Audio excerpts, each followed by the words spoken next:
नवाज शरीफ साहब की इस मुल्क में आप देखते हैं कि वापसी होगी, रोज आएगा, 2 तिहाई अक्सरियत होगी? 2 तिहाई अक्सरियत का तो मैं नहीं कह सकता, लेकिन वापस आने के लिए तो मैं उनसे खुद अगर जाके भी रिक्वेस्ट करनी पड़े तो मैं करने के लिए तैयार हूँ। उनको आना चाहिए। देखे ना, हमारी ये जमात हमने अपने हाथों से बनाई हुई जमात है। आप अभी भी मुस्लिम लीग को अपनी जमात कहते हैं? क्यों नहीं समझता। मैं इसका सीनियर नायब सदर था, बल्कि जब ये जमात बन रही थी तो मियाँ साहब ने आगे सबसे पहले मेरी वालदा को और मुझे ऑफ़र दी थी कि आप आगे आएँ। तो मेरी तो वालदा ने कहा कि नहीं, आप मेरे बेटे हैं, जनरल साहब ने अपनी उम्र आपको लगाई तो आप आगे लगेंगे, आपके पीछे। अच्छा, ये क्या मामला है? वाकई ज़िया-उल हक साहब ने कहा था कि मेरी उम्र नवाज शरीफ को लग ऑन रिकॉर्ड है, तकरीर करते हुए कहा था। कैसे मिलते थे नवाज शरीफ साहब? उनसे क्या अंदाज होता था? ज़िया साहब इतनी मोहब्बत करते थे कि अपना बेटा कहते थे। वो कहते थे कि आप मेरी वालिद की जगह हैं। मेरी वालदा को लिखा कि आप मेरी वालदा की जगह। वो तहरीर मेरे पास अभी भी पड़ी हुई है। तो जब आप अपने दूसरे भाई नवाज शरीफ को देखते हैं कि वो ज़िया-उल हक साहब के जो अफकार और नज़रियात हैं उनसे मुकम्मल तौर पे बरक्स चले गए हैं, तो आपको दुख होता है? मेरा एक और ईमान है कि इंसान जब तक अपने नज़रियात पर और अपने असूलों पर खड़ा रहेगा ना, कामयाब रहेगा।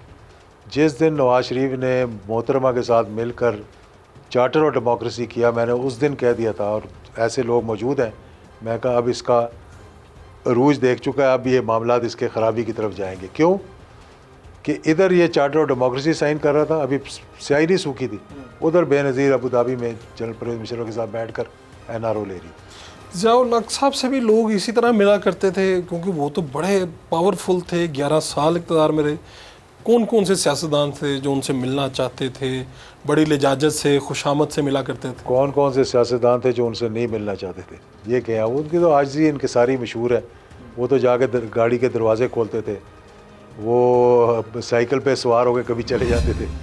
तो उनके उनके तो सब मिलना चाहते थे उनसे, और जब भी मिलते थे, एक दफ़ा मिल जाते थे तो उनके गर्विदा हो जाते थे। ये तो उसने नटवर सिंह ने अपनी किताब में भी लिखा है। तो आप क्यों नहीं किताब लिखते अपने वालिद साहब के वाक़यात, अपने वाक़यात? देखिए, बहुत से ऐसे वाक़यात हैं जो मैं लिखना चाहता हूँ। ख़ास तौर पर मेरे पास एक रिपोर्ट है, कोई तकरीबन 100 से ज़्यादा सफ़ात पे मुश्तमिल है, जो कि इंक्वायरी के हेड थे क्रैश की, और जिनको फिर हटा दिया गया था, बाद में उनको निकाल दिया गया। अब वो फौत हो चुके हैं, उनके हाथ की लिखी हुई सारी।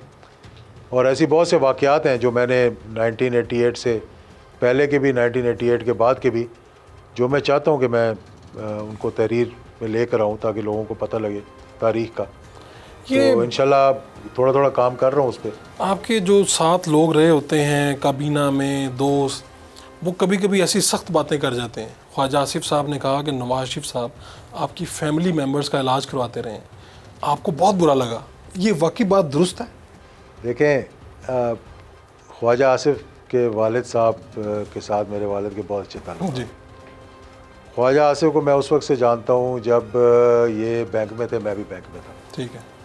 हमारी बहुत मुलाकातें होती थी। जब भी मैं अबू धाबी जाता था, खाना इनके घर पे खाते थे।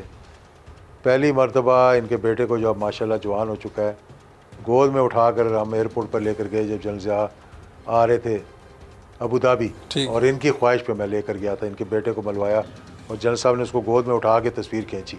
शायद आज भी अब भी पड़ी होगी, जब सारी रूलिंग फैमिली उनको लेने के लिए आई हुई थी एयरपोर्ट पे। तो मेरे ख्वाजा साहब के साथ ऐसे ताल्लुकात हैं, और कई और लोगों के साथ भी हैं। मुझे कल रोहेल असगर ने खड़े होकर बड़ी सख्त तकरीर की, मुझे इतना दुख हुआ, मैंने फिर उसको मैसेज किया। मैं कहा यार, कुछ शर्म होती है, कुछ हया होती है। ख्वाजा आसिफ साहब ने भी जो उस दिन कह दिया वो जज्बाती होकर कह दिया, ऐसा नहीं था। मैं ना उसको बुरा मनाता हूँ ऐसी बातों को, और ना ही मैं माइंड करता हूँ।